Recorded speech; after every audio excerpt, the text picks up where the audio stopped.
آپ کو معلوم ہے قرآن میں 2 دفعہ کہا گیا یوم یفر المرء من اخیہ وامہ وابیہ وصاحبتہ وبنیہ، جس دن بھاگے گا انسان اپنے بھائی سے بھی اور اپنی ماں سے بھی اور اپنے باپ سے بھی اور اپنی بیوی سے بھی اور اپنی اولاد سے بھی۔ کیوں؟ نفسی نفسی نفسی نفسی نفسی نفسی، میری اولاد کو جھونک دو، میرے ماں باپ کو جھونک دو، میری بیوی کو جھونک دو، بیوی کہے گی میرے شوہر کو جھونک مجھے، یہی نفسی نفسی دنیا میں رہے آپ کی۔ مجھے اپنے آپ کو بچانا ہے سب سے پہلے، اور پھر مجھے اپنے سب سے پہلے آل اولاد کو بچانا ہے۔ یا ایھا الذین آمنوا قوا انفسکم واہلیکم نارا، اے ایمان والو بچاؤ اپنے آپ کو اور اپنے اہل و عیال کو آگ سے۔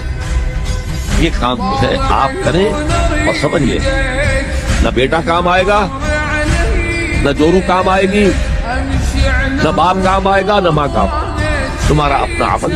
اگر تم اس راستے پر چلے، اپنی ہمت کے مطابق چلتے رہے